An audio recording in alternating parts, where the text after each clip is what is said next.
দ্রুতন সংবাদ দুপুরের এই আয়োজনে স্বাগত জানাচ্ছি সবাইকে। আপনাদের সাথে থাকছে জাহিদুল বাশার এবং আমি ফারহানা রূপা। আর শুরুতেই জানিয়ে দিচ্ছি শিরোনাম। লকডাউন ভঙ্গ করায় রাজধানী তেজগাঁও এলাকায় 167 জনকে আটক করেছে পুলিশ। ফাঁকা ঢাকায় তৎপর সেনা সহ সব বাহিনী।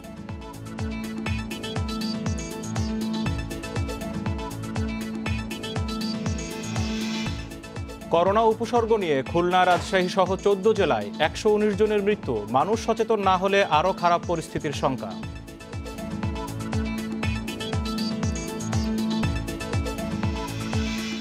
করোনার ভ্যাকসিন না পেয়ে কুর্মিটোলায় বিদেশগামীদের বিক্ষোভ। সারা দেশে চলছে সিনোফার্ম ফাইজারের টিকাদান।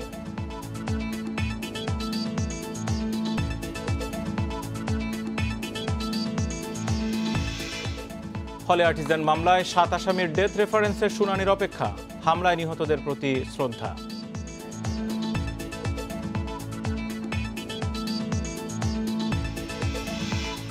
এখন থেকে গ্রাহককে পণ্য দেওয়ার পরেই দাম পাবে ই কমার্স প্রতিষ্ঠান। সর্বোচ্চ 5 থেকে 7 দিনের মধ্যে সরবরাহ, বাংলাদেশ ব্যাংকের নির্দেশনা।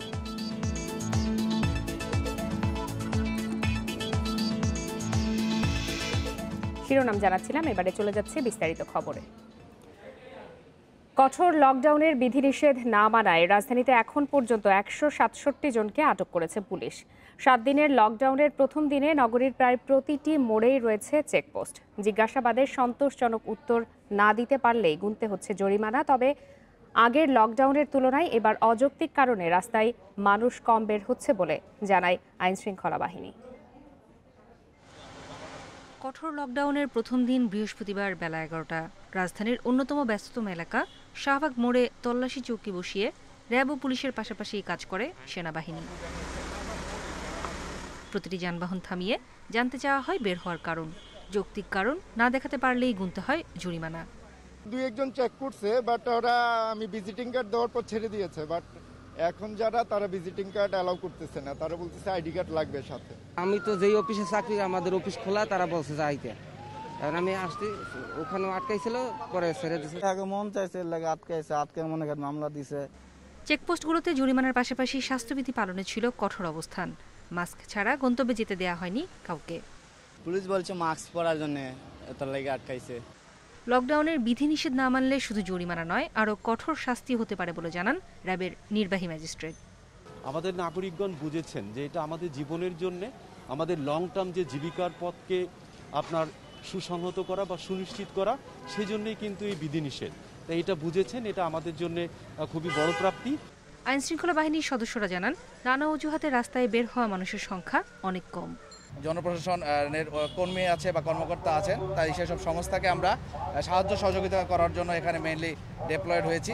আমাদের জনসাধারণ যারা আছেন ওনাদেরকে সচেতন করাই হচ্ছে আমাদের মূল উদ্দেশ্য। যাদের দরকার তারাই বের হয়েছে, মূলত দরকার ধরেন যে আবার কিছু লোক আমরা পেয়েছি এরকম ধরেন মেডিকেলে যাচ্ছে, ডাক্তার ইমার্জেন্সি, এদের ক্ষেত্রে আমরা ছাড় দিচ্ছি। গণপরিবহন, সিএনজি ও ব্যক্তিগত গাড়ি চলাচল কম থাকায় রাজধানীর বেশিরভাগ সড়ক ফাঁকা। ব্যক্তিগত গাড়ি ও মোটরসাইকেলে করে যারা চলাচল করেন, চেকপোস্টে তাদের পড়তে হয় পুলিশের জেরার মুখে। নুরে জান্নাত, ইন্ডিপেন্ডেন্ট নিউজ। রাজধানীর লকডাউন পরিস্থিতি নিয়ে আরো বিস্তারিত জানাতে এই মুহূর্তে আমাদের সাথে যোগ দিয়েছেন সহকর্মীরা। প্রথমেই চলে যাচ্ছে মৌচাক মার্কেট এলাকায়, সেখানে আছেন সহকর্মী শাহরিয়ার অনির্বাণ। অনির্বাণ, যেমনটি আমরা আমাদের প্রতিবেদনে দেখাচ্ছিলাম যে বেশিরভাগ রাস্তাঘাটই ফাঁকা দেখা গেছে। আপনি তো সকাল থেকে বিভিন্ন এলাকা ঘুরে দেখেছেন, কি চিত্র দেখেছেন লকডাউনের? আইনশৃঙ্খলা বাহিনীর তৎপরতায় বা কেমন চোখে পড়েছে? দেখুন, গত 1.5 বছর ধরে আমরা এই করোনা মহামারীর সাথে আছি। তো এর ভিতরে আমরা বিগত সময়ে বেশ কয়েকটি লকডাউনের ঘোষণা এসছে এবং সেটি মাঠ পর্যায়ে আমরা যেটা দেখেছি সেই তুলনায় যদি করা হয় তাহলে বলা যায় যে আজকের লকডাউনটা বেশ রকমের কঠিন লকডাউনই সকাল থেকে শুরু হয়েছে। বিভিন্ন মোড়ে, অর্থাৎ গুরুত্বপূর্ণ যেসব রাজধানীর মোড়গুলো রয়েছে, ফার্মগেট, মহাখালী, যাত্রাবাড়ি এবং পুরাতন ঢাকা এবং সেই সাথে পল্টন এবং গাবতলী, এই সব গুরুত্বপূর্ণ এলাকা যেসব জায়গা দিয়ে অর্থাৎ প্রবেশ পথ যেসব রয়েছে সে প্রবেশ পথগুলো কিন্তু একেবারে জোরে সোরে রকমের নজরদারির ভিতরে রেখেছে আইনশৃঙ্খলা বাহিনী। মৌচাক এলাকার যদি কথা বলি তাহলে আপনি নিশ্চয় জানেন যে মৌচাক সাধারণত ঢাকা শহরের সব থেকে জনবহুল এবং কোলাহলপূর্ণ এলাকা। আজকে বৃহস্পতিবার, বৃষ্টি হচ্ছে সকাল থেকেই, লকডাউনের প্রথম দিন। ঘোষণা অনুযায়ী মৌচাকের মার্কেটের সমস্ত মার্কেট বন্ধ রয়েছে। ফুটপাতে যেসব দোকান ছিল সমস্ত দোকানই তুলে ফেলা হয়েছে এবং 4 দোকানকেও রাখা হয়নি ফুটপাতে এবং সড়কের আশেপাশে। আমরা মূল সড়কের ভিতরে যেটা দেখেছি, ব্যক্তিগত উদ্যোগে বেশ কিছু ব্যক্তিগত গাড়ি চলাফেরা করলেও সেটার বিভিন্ন চেকপোস্ট, আইনশৃঙ্খলা বাহিনীর চেকপোস্টের মুখোমুখি হতে হয়েছে এবং তাদের কাছ থেকে সন্তুষ্টিপূর্ণ জবাব না দিলে পরে সেই গাড়ির মালিককে বা গাড়ির ড্রাইভারকে মামলা দেওয়া হয়। এর বাইরে যারা মোটরসাইকেলে যাতায়াত করছেন অবশ্যই স্বাস্থ্যবিধি এবং তার মুখে মাস্ক পরে তারপরে তাদেরকে বেরোতে হচ্ছে। এবং পাশাপাশি আপনাকে একটা বিষয় থেকে কিন্তু বেশ কয়েকজনকে আটকের খবর আমরা পেয়েছি। তো আপনার সামনে কি এরকম কোনো চিত্র চোখে পড়েছে কিনা, আর যাদেরকে আটক করা হচ্ছে তাদেরকে কি ধরনের শাস্তির আওতায় আনা হচ্ছে? দেখুন, আমরা যেটা দেখেছি যে সাধারণত মোটরসাইকেলে যেসব আরোহীরা যাতায়াত করছেন এবং তাদের যদি ড্রাইভিং লাইসেন্স না থাকে এবং জরুরি সেবার আওতার বাইরের যদি তার আসা যাওয়া থাকে তাহলে পরে তাদেরকে 1,500 টাকা মতো জরিমানা করা হচ্ছে। এবং পাশাপাশি যেসব গাড়িতে অর্থাৎ প্রাইভেট কার নিয়ে যারা বেরোচ্ছেন পরিপূর্ণ রকমের অনুমোদন এবং জরুরি সেবার বাইরে যদি তিনি যাতায়াত করে থাকেন তাহলে পরে তাদেরকে প্রায় 3,000 টাকা থেকে 6,000 টাকা পর্যন্ত জরিমানা করা হচ্ছে। এর বাইরে সংক্রমণ বিধিমালার যে দণ্ডবিধি রয়েছে সে দণ্ডবিধি অনুযায়ী যারা মুখে মাস্ক পরছেন না তাদেরকে প্রথমে সাবধান করে দেওয়া হচ্ছে এবং প্রয়োজনে অনেকের কাছে আবার মাস্ক বিতরণও করা হচ্ছে। তবে এত সব কিছুর ভেতরেও একটা বিষয় খুব গুরুত্বপূর্ণ, সেটি হচ্ছে সড়কে এবং মহাসড়কে বা বড় বড় শহরগুলোতে যদি যেভাবে আইনশৃঙ্খলা বাহিনীর নজরদারি রয়েছে ঠিক অলিগলিতে কিন্তু ঠিক চিত্রটি একেবারে পূর্ণ, একেবারে বিপরীত। কারণ এই অলিগলির ভেতরে কিন্তু আমরা দেখেছি বিভিন্ন রকমের জটলা রয়েছে, সেখানে খাবারের দোকানগুলো খোলা রয়েছে এবং মানুষজনের যাতায়াতও চলছে। তবে সড়ক এবং প্রধান যে মোড়গুলো রয়েছে সেসব জায়গাগুলোতে আইনশৃঙ্খলা বাহিনীর শক্ত অবস্থান থাকার কারণে সাধারণ মানুষের চলাফেরা সেসব জায়গায় সীমিত রয়েছে এবং বলা যায় যে বুঝতে পেরেছি। অনির্বাণ, আপনি আমাদের সাথেই থাকুন। এবারে আমরা একটু মিরপুর এলাকার পরিস্থিতি জানবো। সেখানে আছেন সহকর্মী মাহমুদ শরীফ। শরীফ, আমরা অনির্বাণের কাছ থেকে জানছিলাম আপনি তো মিরপুর এলাকায় আছেন, সেখানকার পরিস্থিতি কেমন দেখছেন? আশপাশের এলাকা নিশ্চয়ই আপনি এরই মধ্যে ঘুরে দেখেছেন। দেখুন, আমার সহকর্মী মৌচাক এলাকার যে চিত্র বললেন ঠিক মিরপুর এলাকার চিত্র একই রকম। আমি এখন আছি মিরপুর 10 নম্বর গোলচক্কর এলাকাতে। এই এলাকার চিত্র যদি একটু দেখাতে চাই, যে সকাল থেকে এখন পর্যন্ত বলা চলে একেবারে কঠোর লকডাউন পালিত হচ্ছে এই এলাকাতে। যদিও এখন চেকপোস্টে আইনশৃঙ্খলা বাহিনীর সদস্যদের উপস্থিতি অনেক জায়গায় দেখেছি যে নেই, আবার অনেক জায়গায় কমে এসেছে। দুপুর হওয়ার কারণে আমরা এর আগেও যখন লকডাউন হয়েছে তখন এমন দেখেছি যে বেলা বাড়ার সাথে সাথে কিন্তু আইনশৃঙ্খলা বাহিনীর তৎপরতা কিছুটা কমে যায়। তবে সকালের দিকে যে আইনশৃঙ্খলা বাহিনীর যে তৎপরতা ছিল সেটি ছিল চোখে পড়ার মতো। রাজধানীর যেসব এলাকা যদি বলি, কল্যাণপুর, মিরপুর, ধানমন্ডি, নিউ মার্কেট, শাহবাগ, ফার্মগেট সহ বিভিন্ন এলাকায় ঘুরেছি। প্রতিটি এলাকায় প্রতিটি চেকপোস্টে দেখেছি আইনশৃঙ্খলা বাহিনীর সদস্যরা কঠোরভাবে এই বিধিনিষেধ বাস্তবায়নের জন্য কাজ করছেন এবং যেসব মানুষ যারা বাইরে বের হয়েছেন যারা, তাদের আসলে সবাইকে তারা জিজ্ঞাসাবাদ করেছেন যখন যারা চেকপোস্ট পার হয়ে এসেছেন।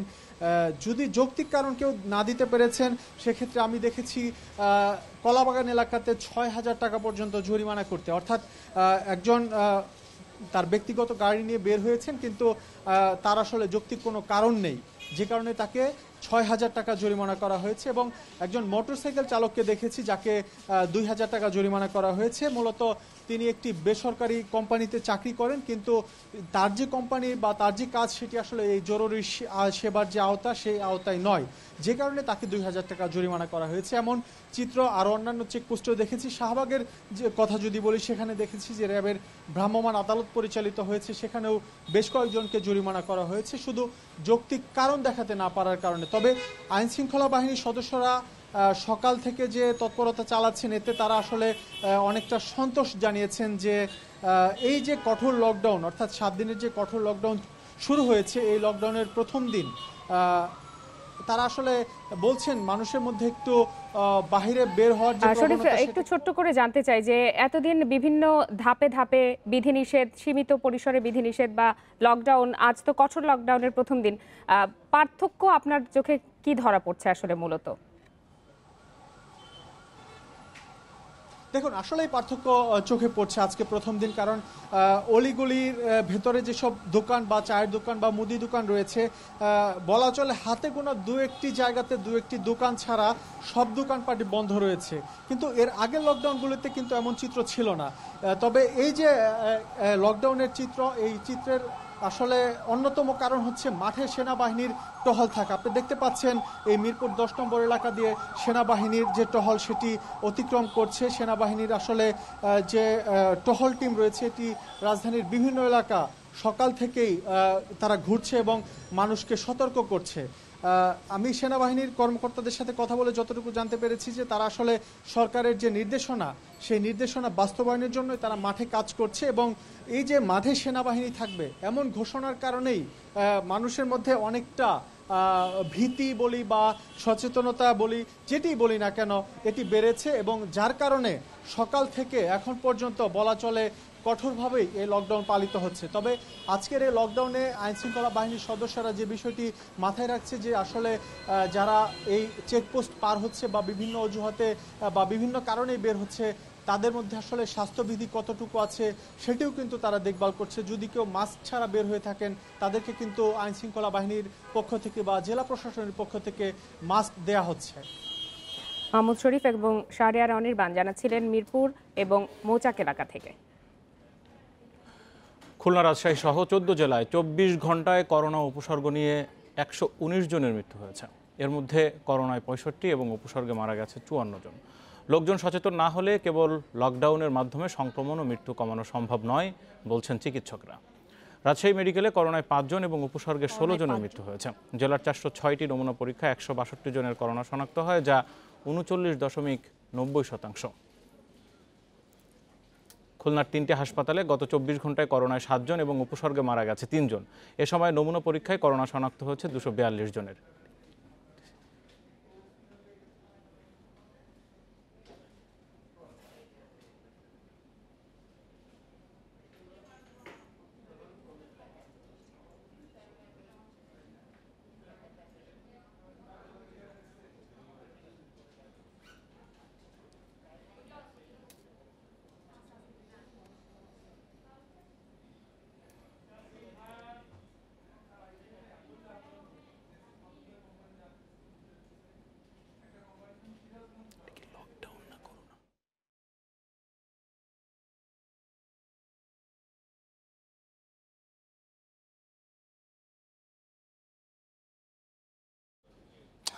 করোনা পরিস্থিতির খবর আরও বিস্তারিত জানবো, সেই সাথে যে লকডাউন দেওয়া হয়েছে, কঠোর বিধিনিষেধ চলছে, সেই খবরও জানবো আমাদের সহকর্মীর কাছ থেকে।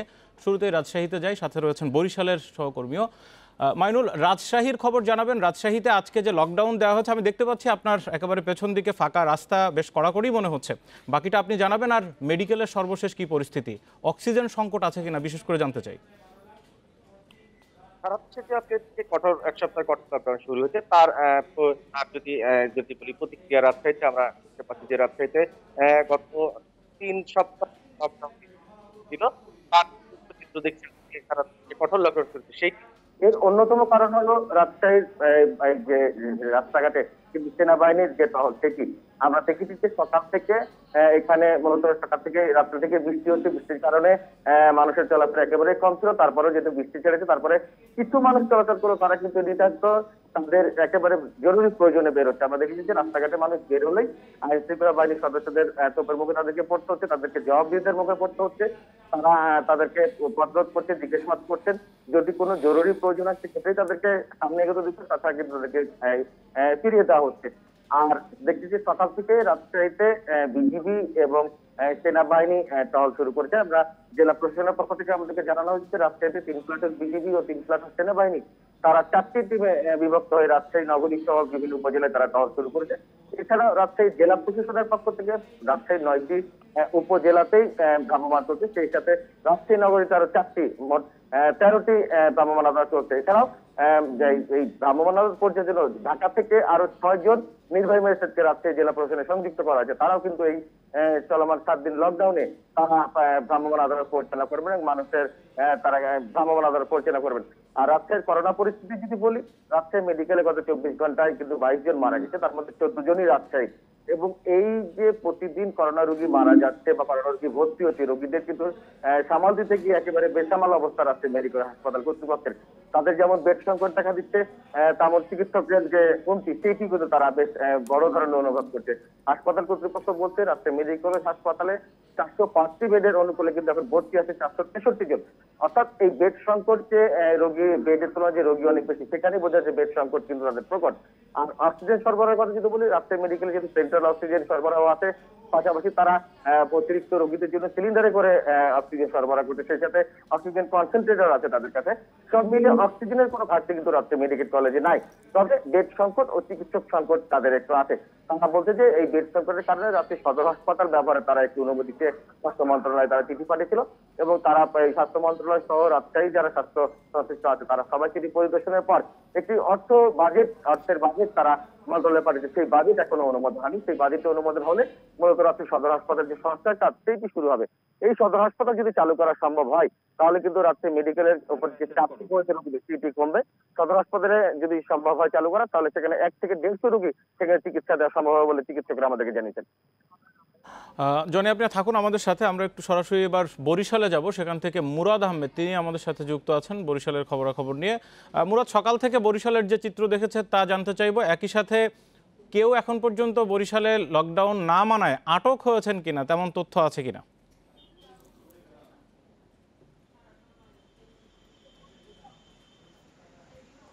ধন্যবাদ।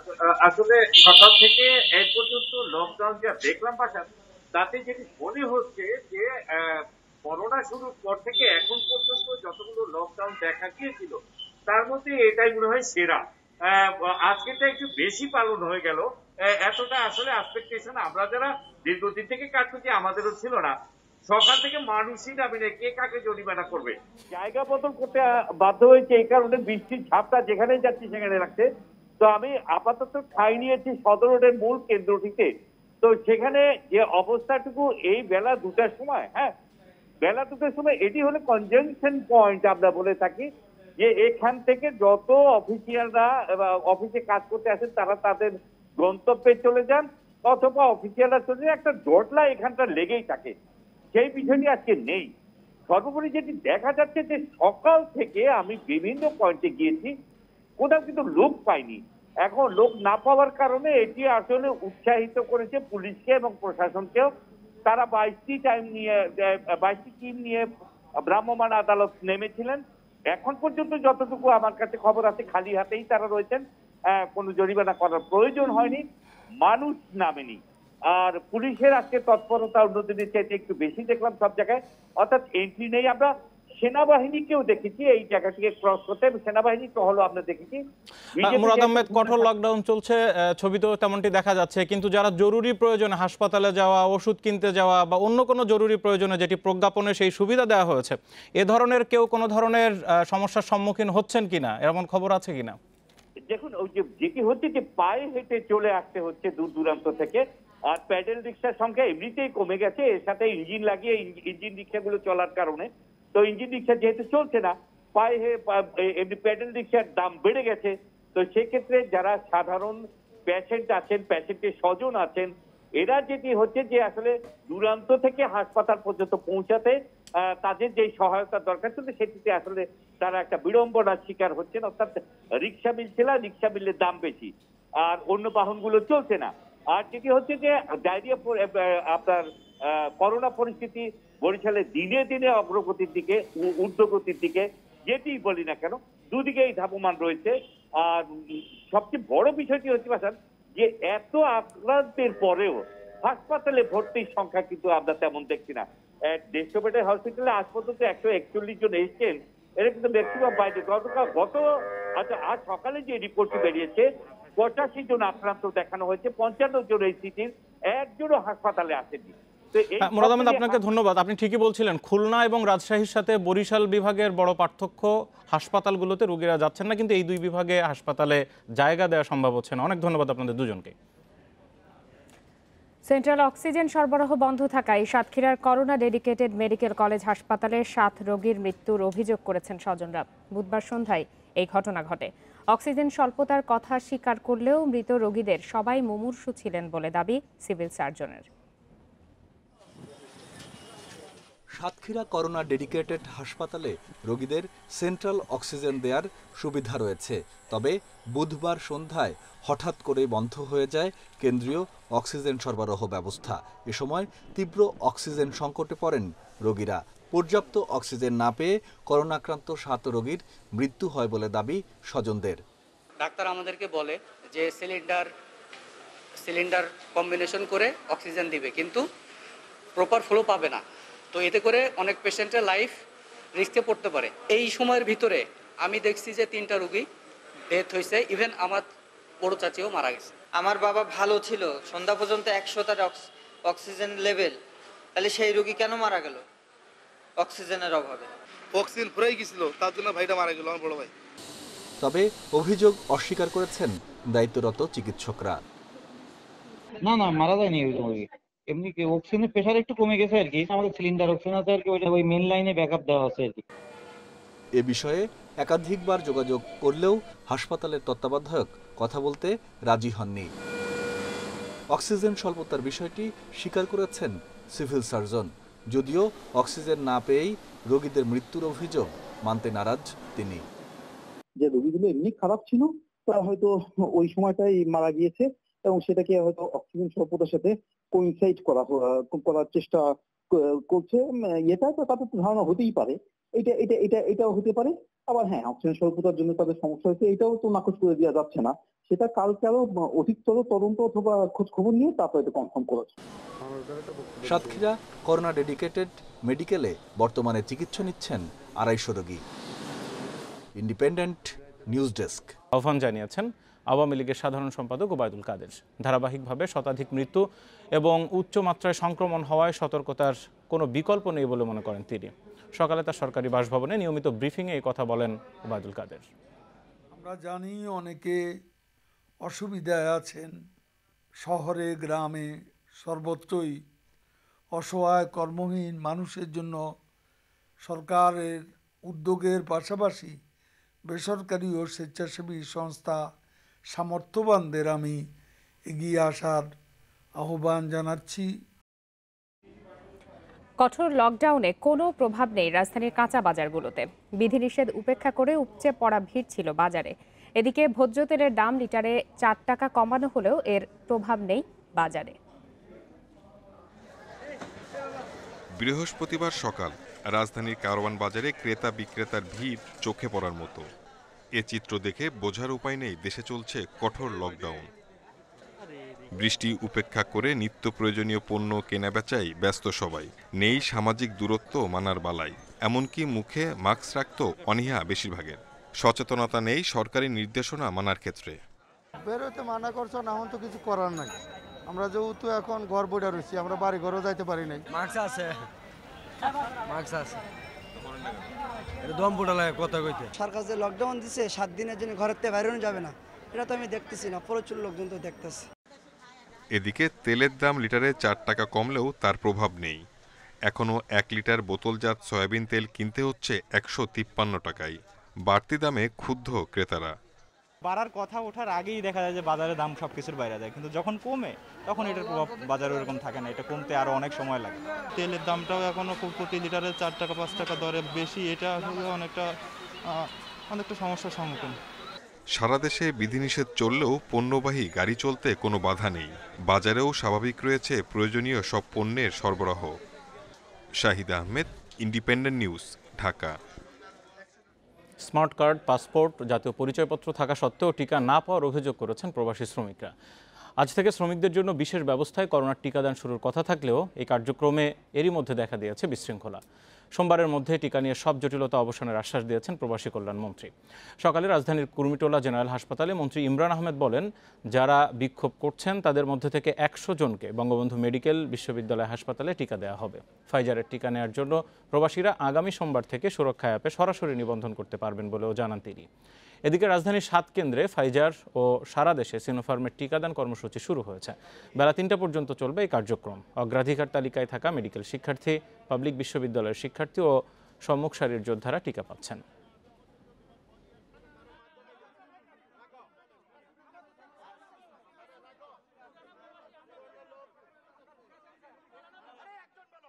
যারা যারা বিএমইটিতে রেজিস্টার্ড না, আপনারা কিন্তু বিএমইটিতে ওখানে গিয়ে আপনাদের রেজিস্ট্রেশন করে নেন। তো এটার জন্য আপনাদেরকে 2-3-4 দিন আপনাদেরকে একটু ধৈর্য ধরতে হবে। বাট ধৈর্য ধরার মধ্যে আমি যেটা বলবো, প্রাথমিক কাজ যেটা আমি বলেছি যে রেজিস্ট্রেশন প্রসেসটা আপনারা এটা করে নিলে সবচেয়ে ভালো হয়। এখন থেকে পণ্য সরবরাহের পর দাম পাবে ই কমার্স প্রতিষ্ঠানগুলো। এক্ষেত্রে পণ্য ভেদের সর্বোচ্চ 5 দিন ও 7 দিনের মধ্যে পণ্য সরবরাহ করতে হবে। এ নিয়ম রেখে ই কমার্স পেমেন্টের নীতিমালা দিল বাংলাদেশ ব্যাংক। নতুন নীতিমালায় বলা হয়, যেসব অনলাইন ভিত্তিক প্রতিষ্ঠান নির্দিষ্ট সময়ের মধ্যে পণ্য বা সেবা দেবে তারা সহজে অর্থ পাবে, আর যারা বেশি সময় নেবে তারা টাকা পাবে গ্রাহক পণ্য বা সেবা পাওয়ার পর। গ্রাহক থেকে সংগ্রহ করা অর্থে ই কমার্স প্রতিষ্ঠানগুলো মার্চেন্টের দায় পরিশোধ ছাড়া অন্য কাজে খাটাতে পারবে না। এই লেনদেন নিষ্পত্তিতে মধ্যস্থতা করবে ব্যাংক, এমএফএস বা ই ওয়ালেট সেবাদাতা প্রতিষ্ঠান। এছাড়া ক্যাশ অন ডেলিভারি পদ্ধতিতেও পণ্য বেচাকেনা অব্যাহত থাকবে।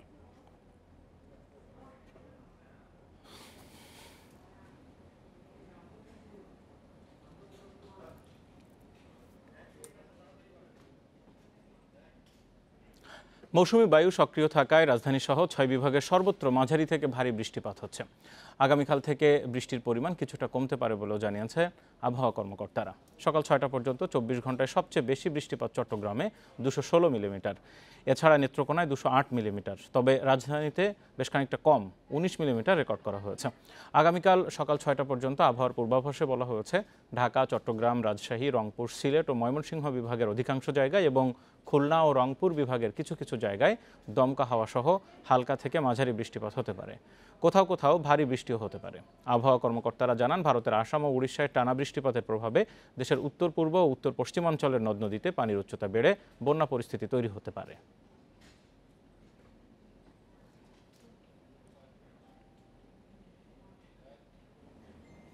টানা বৃষ্টিতে জলাবদ্ধতা তৈরি হয়েছে চট্টগ্রাম নগরীর বিভিন্ন এলাকায়। জলাবদ্ধতার কারণে ভোগান্তিতে পড়েছেন নগরবাসী। নগরীর বাকুলিয়া, মুরাদপুর, হালিশহর, আগ্রাবাদের সিডিএ সহ বিভিন্ন এলাকায় মধ্যরাত থেকে সড়কের পাশাপাশি পানি ঢুকতে শুরু করে দোকানপাট ও বাসাবাড়িতে। এতে দুর্ভোগে পড়েন এসব এলাকার বাসিন্দারা। তবে সকাল থেকে পানি নামতে শুরু করেছে।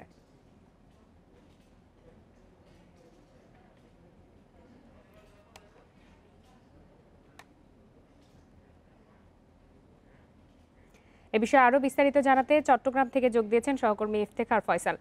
ইফতেখার, সকাল থেকেই তো পানি নামতে শুরু করেছে, তো এই মুহূর্তে আসলে কোন কোন এলাকায় পানি ঢুকে পড়েছে বা জলাবদ্ধতা এখনো আছে আমাদেরকে জানাবেন বিস্তারিত। আর আবহাওয়ার পূর্বাভাস সবশেষ কি বলেছে? চট্টগ্রামে কিন্তু সকাল থেকে বৃষ্টি নেই বললেই চলে। অনেকটাই কড়া রোদের মধ্যেও কিন্তু আমরা দেখতে পাচ্ছি নগরীর বিভিন্ন এলাকায় পানি জমে আছে। এই মুহূর্তে আমি আছি চট্টগ্রাম নগরীর আগ্রাবাদ এলাকায়, আগ্রাবাদ সিডি আবাসিক এলাকায়। সেখানে আমরা দেখতে পাচ্ছি দীর্ঘদিন ধরেই কিন্তু এখানে পানি জমে থাকার একটা সমস্যা। সেটি প্রথম দিকে আমরা দেখেছিলাম যে চট্টগ্রামের যে মহেশখাল, সেই মহেশখালে বন্দর থেকে একটি বাদ দেওয়ার কারণে পানি অনেক বেশি জমে যেত, কিন্তু সেটি অপসারণ করা হলেও এখনো আমরা দেখতে পাচ্ছি যে সেই যে পানির ভোগান্তি, জলজটের যে ভোগান্তি, সেটি কিন্তু এখনো রয়ে গেছে। এখানে এই এলাকার মানুষকে কিন্তু প্রায় সময় দেখা গেছে যে কেবল বৃষ্টিপাতের জন্য নয়, একই সঙ্গে জোয়ারের পানিতেও কিন্তু এই এলাকায় পানি উঠে যায়। সকাল থেকে বৃষ্টি না থাকলেও আমরা দেখেছি নগরীর এই এলাকায় এখনো পর্যন্ত পানি জমে আছে, যার কারণে এই এলাকার মানুষকে ভোগান্তি পোহাতে হচ্ছে। একইভাবে আমরা দেখেছি চট্টগ্রাম নগরীর বহদ্দার হাট এলাকায়ও কিন্তু আমরা পানি জমে থাকতে দেখেছি। সেখানেও সেখানকার বাসিন্দারা আমাদেরকে জানিয়েছেন সেখানে বৃষ্টি না থাকলেও যেই পানিগুলো জমে যায় সেগুলো নামতে প্রায় 2 থেকে 3 দিন পর্যন্ত সময় লাগে, এমনটি তারা অভিযোগ করেছেন। তো এই বিষয়গুলো নিয়ে আমরা কিন্তু এখানে যারা এইসব জলাবদ্ধতা নিরসনের জন্য যেসব সরকারি প্রতিষ্ঠানগুলো রয়েছে তাদের সঙ্গে কিন্তু আমাদের সঙ্গে প্রায় সময় কথা হয়। তারা যেটি বলেছেন সেটি হলো চট্টগ্রাম নগরীতে জলাবদ্ধতা নিরসনের জন্য 3টি প্রতিষ্ঠান 4টি প্রকল্প বাস্তবায়ন করছে। এই প্রকল্পগুলো যদি পুরোপুরি বাস্তবায়ন হয় সেক্ষেত্রে এই জলাবদ্ধতার ভোগান্তি অনেকটাই কমে যাবে বলে তারা আশা করছেন। যদিও আমরা দেখেছি যে গত বেশ কয়েক বছরে প্রায় 3,500 কোটি টাকার মতো খরচ হয়েছে, কিন্তু এখনো পর্যন্ত কিন্তু জলাবদ্ধতার যে ভোগান্তি সেটি একেবারেই কমেনি সেটি বলা যায়। চট্টগ্রাম নগরীর যে জলাবদ্ধতা এখনো পর্যন্ত মানুষের যে নিত্য দুর্ভোগের একটি অংশ হয়ে দাঁড়িয়ে আছে। এবং এই যে আজকে বৃষ্টিপাত সকাল থেকে না থাকলেও কিন্তু পতেঙ্গা আবহাওয়া অফিসের সঙ্গে আমাদের কথা হয়েছে, সেখানে আবহাওয়া অফিসের যারা কর্মকর্তা রয়েছেন তারা আমাদেরকে জানিয়েছেন এই বৃষ্টিপাত শুক্রবার পর্যন্ত থেমে থেমে অব্যাহত থাকতে পারে। এবং তারা বলেছেন যে এখানে আজকে সকাল 9টা পর্যন্ত 212 মিলিমিটার বৃষ্টিপাত হয়েছে বলে তারা আমাদেরকে জানিয়েছেন। এবং বিশেষ করে চট্টগ্রামে বৃষ্টিপাতের সঙ্গে জলাবদ্ধতার পাশাপাশি আরেকটি ঝুঁকি থেকে চাই, সেটি হচ্ছে চট্টগ্রাম যেহেতু অনেক জায়গায় পাহাড় রয়েছে, সেই পাহাড়ে অনেক ঝুঁকিপূর্ণ বাসিন্দা রয়েছে এবং সেই পাহাড় ধসের একটি আশঙ্কা কিন্তু থেকে যায়। তো এই বিষয়টি নিয়েও জেলা প্রশাসনের পক্ষ থেকে কাজ চলছে, যদিও এখন যেহেতু লকডাউনের কারণে সেই লকডাউনের পরিস্থিতি নিয়ন্ত্রণের জন্য কিন্তু তাদের 12টি টিম যেহেতু চট্টগ্রাম নগরীতে কাজ করছে, এই কারণে তাদের সেই যে পাহাড়ের যেই ঝুঁকি হ্রাস করার জন্য তাদের যে অন্যান্য সময় স্বাভাবিক কার্যক্রম চলে সেটি কিন্তু অনেকটাই কম, যার কারণে যে পাহাড়ের ঝুঁকিপূর্ণ বাসিন্দাদের নিয়ে অনেকটাই ঝুঁকি রয়ে গেছে সেটি বলা যাবে। ইফতেখার ফয়সাল জানাচ্ছিলেন চট্টগ্রাম থেকে। হলি আর্টিজান মামলায় 7 আসামির মৃত্যুদণ্ড দিয়েছে বিচারিক আদালত। এখন হাইকোর্টে শুনানির অপেক্ষা। প্রধান বিচারপতি বেঞ্চ ঠিক করে দিলেই শুরু হবে শুনানি। এরই মধ্যে তৈরি হয়েছে 2000 পৃষ্ঠার পেপার বুক। করোনা পরিস্থিতি স্বাভাবিক হলে শুনানির উদ্যোগ নেওয়া হবে বলে জানান অ্যাটর্নি জেনারেল। গুলশানের হলি আর্টিজান বেকারিতে জঙ্গি হামলা মামলায় 2018 সালের নভেম্বরে অভিযোগ গঠন হয়। পরের বছরের নভেম্বরে 90 জিএমবির 7 জঙ্গিকে মৃত্যুদণ্ড দেয় বিশেষ ট্রাইব্যুনাল। খালাস পায় 1 জন। এরপর মৃত্যুদণ্ড অনুমোদন ও জেল আপিল শুনানির জন্য বিচারিক আদালতে রায়ের নথি পাঠানো হয় হাইকোর্টে। গত বছরের আগস্টে এ মামলার পেপার বুক তৈরি হয়েছে। অ্যাটর্নি জেনারেল জানান, মামলাটি শুনানির জন্য প্রধান বিচারপতির কাছে শিগগিরই আবেদন করা হবে। যেহেতু মামলাটি একটু মৃত্যুদণ্ডের মামলা, এই মৃত্যুদণ্ডের মামলাগুলো একটা সিরিয়ালি আসে এবং আদালত আপনারা জানেন কোভিডের কারণে গত বছর মার্চের পরের থেকে স্বাভাবিক আদালত হচ্ছে না, সেই কারণে মামলাগুলো একটু দেরি হচ্ছে। তা আমি আশা করছি যে এইটা খোলার পরেই আমাদের তো এখন সবগুলো কোর্ট খুলে দিতে ভার্চুয়ালি, তাহলে আমরা এটা মেনশন করবো এবং আশা করি আমরা এটা এই বছরের ভিতরে শুনানি করার সর্বোচ্চ চেষ্টা করব। এদিকে উচ্চ আদালতে ন্যায় বিচার পাওয়ার আশা আসামি পক্ষের আইনজীবীর। তিনি বলেন, আদালতে অপরাধ প্রমাণে ব্যর্থ হয়েছে রাষ্ট্রপক্ষ। অসঙ্গতিগুলো উচ্চ আদালতে তুলে ধরা হবে। তদন্তকারী কর্মকর্তাকে দীর্ঘ তদন্ত করলেন, তদন্তকালে তিনি এই কনফেশনগুলি কোনো করবোরেটিভ এভিডেন্স কালেক্ট করেছেন কিনা, তো এইভাবে আমরা এই বিষয়গুলি মূলত আমরা বিচারিক কালে বিজ্ঞ আদালতে দেখানোর চেষ্টা করছি। হয়তো মহামান্য উচ্চ আদালতে আপিল শুনানি কালে এই বিষয়গুলি আরও অধিকতর শুনানি হবে। 2016 সালের 1 জুলাই গুলশানের হলি আর্টিজান বেকারিতে জঙ্গি হামলায় বিদেশি নাগরিক সহ 22 জন নিহত হন। পরে সেনা কমান্ডো অভিযানে নিহত হয় 5 জঙ্গি। জান্নাতুল ফেরদাউস তানভি, ইন্ডিপেন্ডেন্ট নিউজ, ঢাকা। 2016 সালের 1 জুলাই গুলশানে দেশের সবচেয়ে ভয়াবহ জঙ্গি হামলার ঘটনা ঘটে। হলি আর্টিজান বেকারিতে জিম্মি করে 17 বিদেশি সহ নির্মমভাবে হত্যা করা হয় 20 জনকে। জঙ্গিদের প্রতিহত করতে গিয়ে প্রাণ দেন 2 পুলিশ কর্মকর্তা। সে ঘটনার 5 বছর পরও সেই ক্ষত বয়ে বেড়াচ্ছে বাংলাদেশ। 16 সালের 1 জুলাই দিনটি ছিল শুক্রবার। সারা দেশ ঈদের প্রস্তুতিতে ব্যস্ত। এমন সময় খবর আসে রাতে গুলশানে একটি রেস্টুরেন্টে সন্ত্রাসীরা হামলা চালিয়েছে। তবে এর সত্যতা নির্ণয়ে বেশ সময় কাটে। পরে পুলিশ এবং গোয়েন্দা সংস্থার বরাত দিয়ে জানা যায় গুলশান 2 নম্বরের 79 নম্বর সড়কে অবস্থিত হলি আর্টিজান নামক একটি রেস্টুরেন্টে জঙ্গিরা হামলা চালিয়েছে। ঘটনার সঙ্গে সঙ্গে পুলিশের সদস্যরা ঘটনাস্থলে চলে আসে।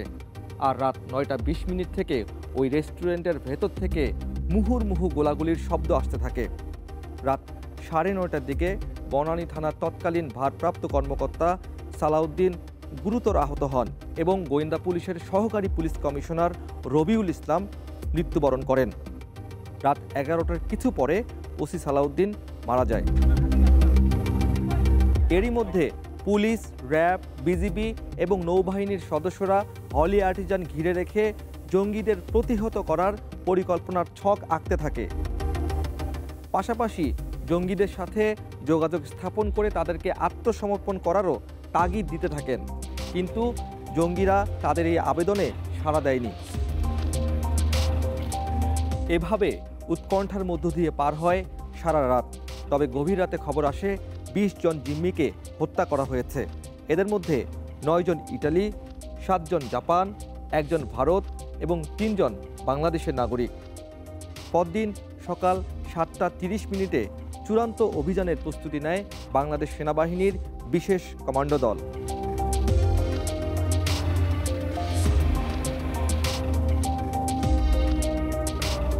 এর 15 মিনিটের মধ্যে শুরু হয় অপারেশন থান্ডারবোল্ট। 20 মিনিটের মধ্যে ভবনটির নিয়ন্ত্রণ আসে কমান্ডোদের হাতে। সকাল 9:15 শেষ হয় জঙ্গি বিরোধী অভিযান অপারেশন থান্ডারবোল্ট। এর মধ্য দিয়ে অবসান হয় 12 ঘন্টার রক্তাক্ত জিম্মি সংকটের। সকাল 10টায় 4 বিদেশি সহ 13 জন জীবিত উদ্ধারের তথ্য আসে। সর্বশেষ 5 জন জঙ্গি নিহতের তথ্য ও ছবি আসে গণমাধ্যমের হাতে। পাশাপাশি বিদেশি অস্ত্র ও গোলাবারুদ উদ্ধারেরও তথ্য আসতে থাকে। দেশের ইতিহাসে এমন ভয়াবহ জঙ্গি হামলার ঘটনা এটি প্রথম। তবে এরপর সারা দেশব্যাপী জঙ্গি বিরোধী অভিযানে প্রায় 100 জন নিহত এবং 300রও বেশি জঙ্গি গ্রেপ্তার হয়েছে। সাইবার জগতে জঙ্গিরা ছোটখাটো হামলার জন্য চেষ্টা চালাচ্ছে, তবে সব কিছুতেই কঠোর নজরদারি রয়েছে বলে জানিয়েছেন ডিএমপি কমিশনার শফিকুল ইসলাম। সামাজিক যোগাযোগ মাধ্যমে সক্রিয় হওয়ার চেষ্টা চালাচ্ছে কিছু উগ্রপন্থী। এসব অপপ্রচার বন্ধে র্যাব কঠোর অবস্থানে আছে বলে জানিয়েছেন সংস্থাটির মহাপরিচালক চৌধুরী আবদুল্লাহ আল মামুন। সকালে রাজধানীর গুলশানে হলি আর্টিজান হামলায় নিহতদের প্রতি ফুল দিয়ে শ্রদ্ধা নিবেদন শেষে এসব কথা জানান তারা। এ সময় ডিএমপি কমিশনার আরও বলেন, জঙ্গিদের দেশে বড় ধরনের কোনো হামলা চালানোর সক্ষমতা নেই। এর আগে গতকাল বুধবার এই ঘটনায় নিহতদের স্মরণে ফুল দিয়ে শ্রদ্ধা নিবেদন করেন ইতালি, যুক্তরাষ্ট্র, জাপানের কূটনীতিকরা।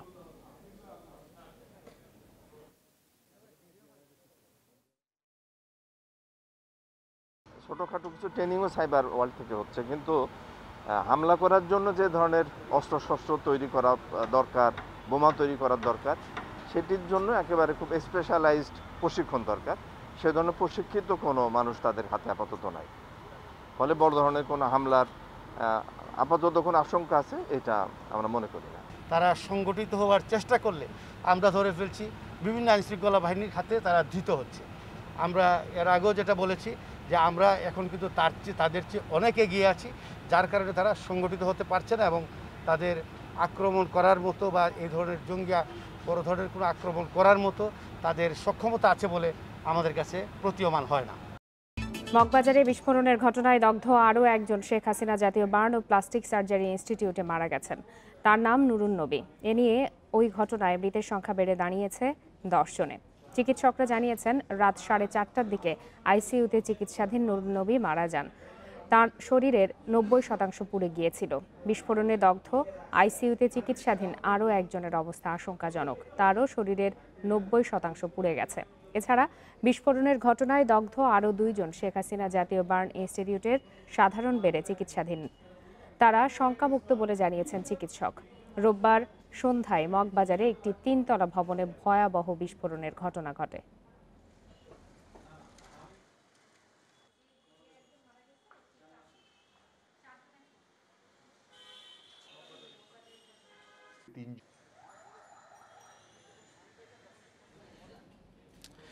প্রতিষ্ঠার 100 বছর পার করল ঢাকা বিশ্ববিদ্যালয়। শিক্ষিত বুদ্ধিবৃত্তিক জাতি তৈরিতে বিরাট ভূমিকা রাখছে প্রতিষ্ঠান। জন্ম দিয়েছে অসংখ্য মেধাবী আর দক্ষ জনশক্তি। গবেষণা এবং নতুন জ্ঞান সৃজনের মধ্য দিয়ে দেশকে নিয়ে গেছে অনন্য উচ্চতায়। দেশের যে কোনো ক্রান্তিকালে রেখেছে অনবদ্য ভূমিকা। 1921 সালের 1 জুলাই প্রতিষ্ঠিত হয় ঢাকা বিশ্ববিদ্যালয়। দীর্ঘদিনের দাবির প্রেক্ষিতে পাওয়া বিশ্ববিদ্যালয়টি ছিল পূর্ব বাংলার মানুষের জন্য আশীর্বাদ। এরপর ভাষা আন্দোলন, স্বাধীনতা যুদ্ধ ও বাঙালির মুক্তিতে অগ্রণী ভূমিকা রাখে এই বিশ্ববিদ্যালয়। শিক্ষাবিদরা বলছেন, গত ১০০ বছরে একটি শিক্ষিত সমাজ গড়ে তুলেছে নিবিড়ভাবে, প্রসার করেছে নারী শিক্ষারও। সেই সঙ্গে সংস্কৃতির বিকাশ ও অসাম্প্রদায়িক চেতনা তৈরিতে মুখ্য ভূমিকা পালন করেছে ঢাকা বিশ্ববিদ্যালয়।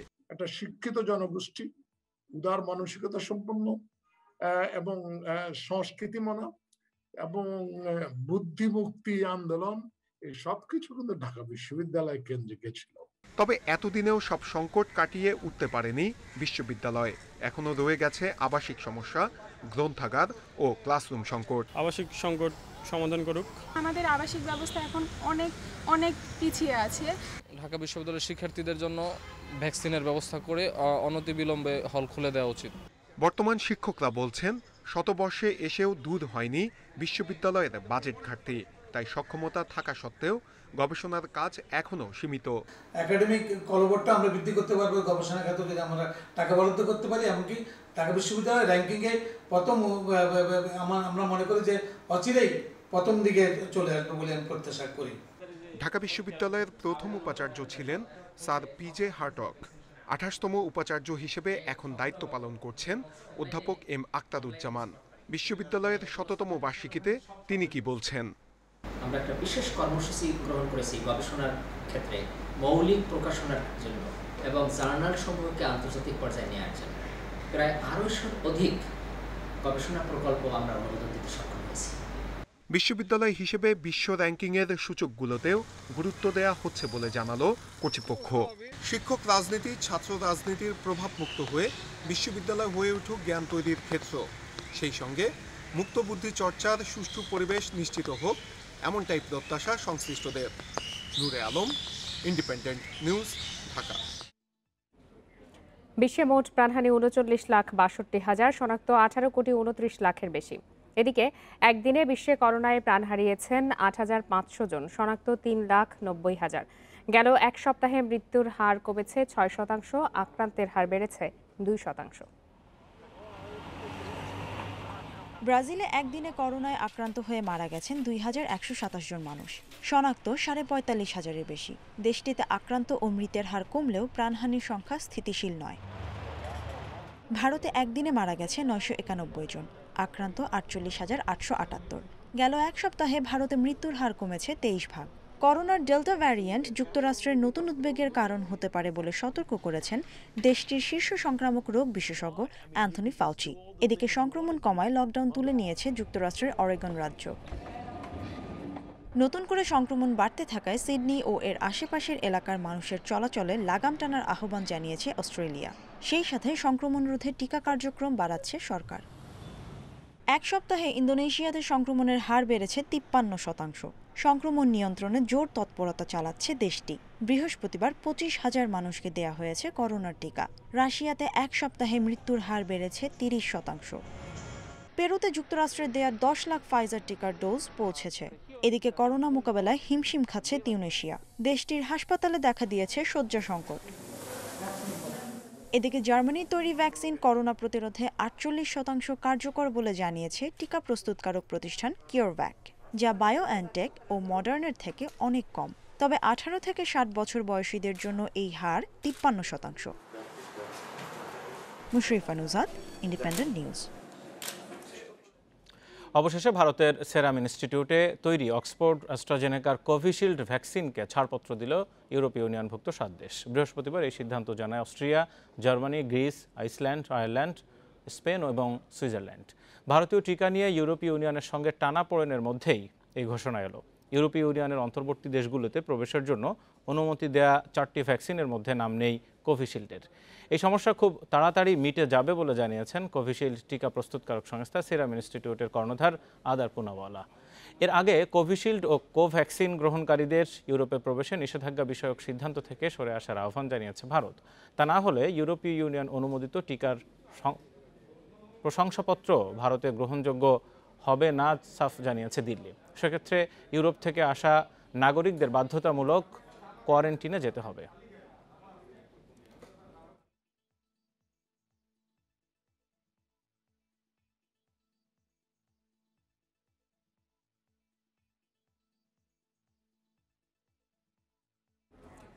চীনের বিরুদ্ধে কোনো ধরনের ষড়যন্ত্র সহ্য করা হবে না বলে হুঁশিয়ারি দিয়েছেন দেশটির প্রেসিডেন্ট শি জিনপিং। চীনের ক্ষমতাসীন কমিউনিস্ট পার্টির শতবর্ষ উপলক্ষে তিয়ানানমেন স্কয়ারে আয়োজিত উদযাপন অনুষ্ঠানে এই হুঁশিয়ারি দেন তিনি। করোনা মহামারীতে বিশ্বের বিভিন্ন দেশ যখন স্থবির, তখন বর্ণিল সাজে সেজেছে চীনের তিয়ানানমেন স্কয়ার। সামরিক বেসামরিক নানা বর্ণাঢ্য আয়োজনে চলছে ক্ষমতাসীন কমিউনিস্ট পার্টির ১০০তম প্রতিষ্ঠাবার্ষিকী। উদযাপনে যোগ দিয়ে চীনের প্রেসিডেন্ট শি জিনপিং বলেন, তার দেশের বিরুদ্ধে কোনো ধরনের ষড়যন্ত্র মেনে নেওয়া হবে না। এ সময় তাইওয়ান, হংকং, জিনজিয়ান সহ বিভিন্ন ইস্যুতে যুক্তরাষ্ট্র ও পশ্চিমা বিশ্বের হুমকি-ধামকি সম্পর্কে সতর্ক করেন তিনি। চীন যেমন কোনো দেশের উপর নিপীড়ন চালায় না, তেমনি তার উপর কোনো দেশের চোখ রাঙানিকেও বরদাস্ত করে না। চীনের মানুষ আত্মসম্মান ও গর্ববোধ নিয়ে মাথা উঁচু করে দাঁড়িয়ে আছে। চীনের বিরুদ্ধে যেই আসুক, ১৪০ কোটির মহাপ্রাচীরের সামনে তার পরাজয় নিশ্চিত। অনুষ্ঠানে উপস্থিত ছিলেন হংকং এবং ম্যাকাওয়ের নির্বাহী প্রধান। তবে দিবসকে ঘিরে বিক্ষোভ করেছে হংকংয়ের গণতন্ত্রপন্থীরা। ৭২ বছর ধরে ক্ষমতায় রয়েছে চীনের কমিউনিস্ট পার্টি সিসিপি। দলটির কিংবদন্তি নেতা মাও সেতুংয়ের পর প্রেসিডেন্ট শি জিনপিং দলকে শক্তিশালী করতে সবচেয়ে বড় ভূমিকা পালন করেন বলে মনে করা হয়। নানা ইস্যুতে দীর্ঘদিন ধরে টানাপোড়েন চলছে চীন ও যুক্তরাষ্ট্রের মধ্যে। বিশ্ব অর্থনীতিতে চীন যেমন গুরুত্বপূর্ণ প্রভাব রেখেছে, তেমনি হংকং, তাইওয়ান ও জিনজিয়ানে নির্মম নির্যাতন চালানোর অভিযোগও রয়েছে বেইজিংয়ের বিরুদ্ধে। Nusrat Serin, Independent News. কানাডায় আবারও একটি আদিবাসী স্কুলের মাঠের কাছে ১৮২টি কবরের সন্ধান পাওয়া গেছে। ব্রিটিশ কলম্বিয়ায় পাওয়া এসব সমাধির মরদেহগুলো ওই স্কুলের শিক্ষার্থীদের কিনা তা এখনও জানা যায়নি। এই তথ্য জানিয়েছে কানাডার এক আদিবাসী জাতিগোষ্ঠী লোয়ার কুতেইন ব্যান্ড। এ নিয়ে ২ মাসের মাথায় তৃতীয়বার এমন সমাধির সন্ধান পাওয়া গেল। গত মে মাসে ব্রিটিশ কলম্বিয়ার কামলুপসে এমনই একটি অচিহ্নিত কবরে ২১৫ আদিবাসী শিশুর মরদেহ পাওয়া যায়। এরপর গত সপ্তাহে সাসকাচেওয়ানের আরেকটি স্কুলের পাশে ৭৫১টি কবরের সন্ধান পাওয়া যায়। এমন আরও কবরের সন্ধান মিলতে পারে বলে জানিয়েছে আদিবাসী নেতারা।